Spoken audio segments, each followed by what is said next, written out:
to end by just saying how the mind is extended through vision and through our senses into the world around us. Our mind isn't just inside our brains, it extends beyond us, and so do animal minds. The world is full of these invisible perceptual projections of humans and animals. When you go outside, all the seagulls and the other birds and even insects are projecting, they have image-forming eyes. The world is full of invisible projections of the minds of animals and other people.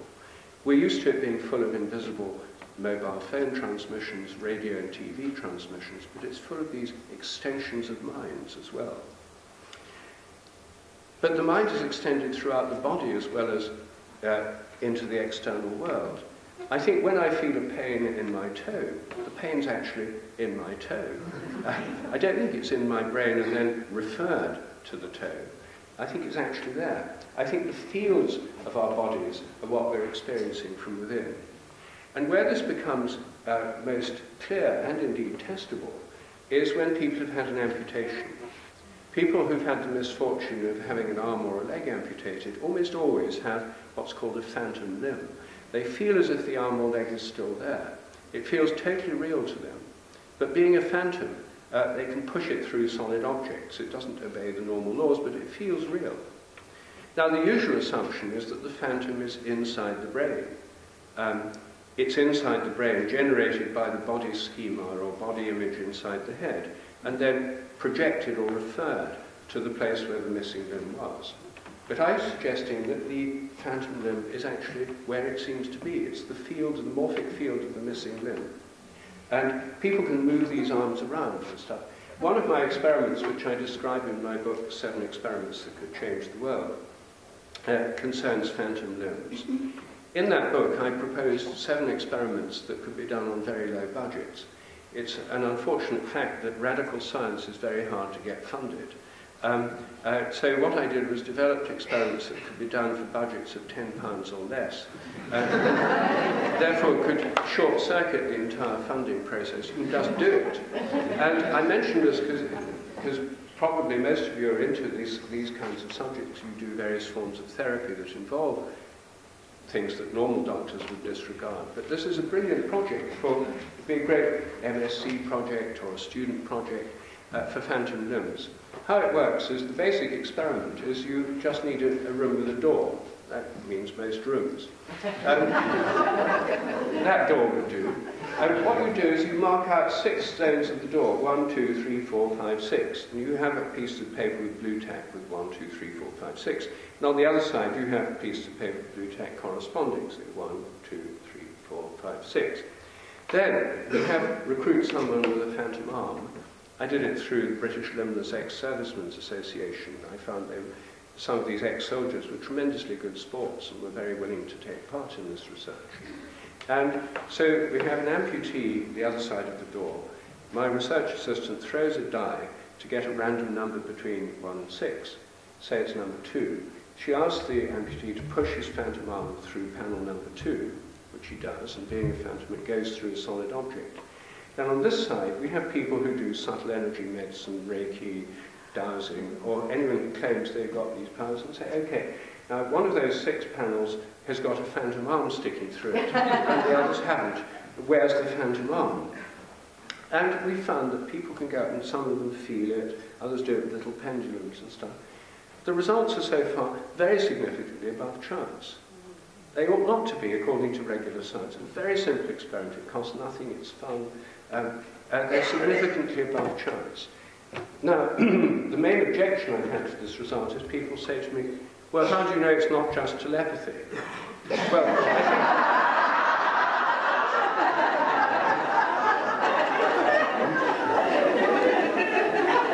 I think if that's the main objection, we've moved science on.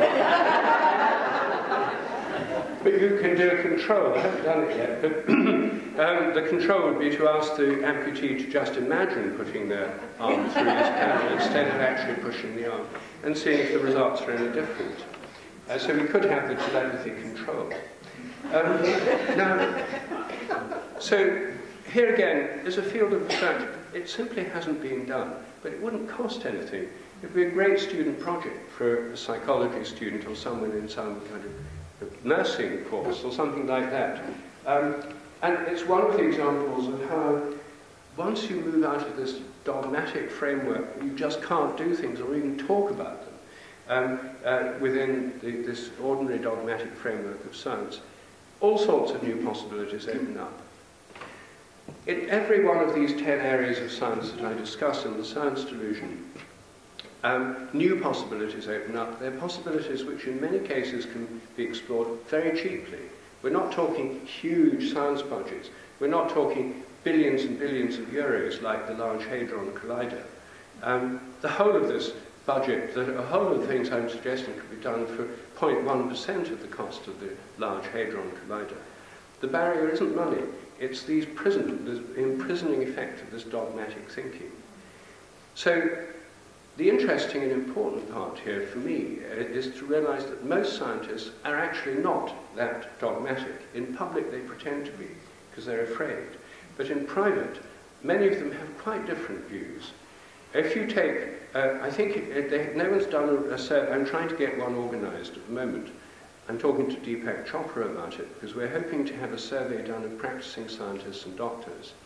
What we expect is that if you add together those who have religious views, who are spiritual but not religious, who've taken psychedelics and had expanded mind experiences, who go to alternative practitioners, who have dogs that know when their owners are coming home, who've had telepathic experiences themselves, if you add all this together, we think it would be the majority of scientists. And these are subjects which none of them, or hardly any of them, feel they can discuss with their colleagues. My model for the transformation of science is based on the gay liberation movement. And I thought of this when I gave a talk on some of my research on dogs that know when their owners are coming home to a group of researchers in the veterinary school of one of our leading universities. There were 6 members of staff and some students. It was a small seminar. And I was talking about my experiments on dogs that know when their owners are coming home. And there were some polite questions, you know, how did you do the statistics, and did you analyze the results this way or that way, so forth. But in the tea break afterwards, what happens whenever I give a talk in a scientific institution happened, people would come up to me and they'd look from there and they'd say, you know, that's really interesting, I'm really interested, my dog does this, it knows when I'm coming home from the lab. And they said, but I can't talk to my colleagues about it because they're so straight. And then the next one came up and looked like this. I've always been interested. When I was a child, we had one at home that did this, and that's one of the reasons I went into this whole field of research. But I can't talk to my colleagues about it because they're all so straight. And then the third, and by the time all 6, including the professor, had done the same thing, I said, why don't you guys come out?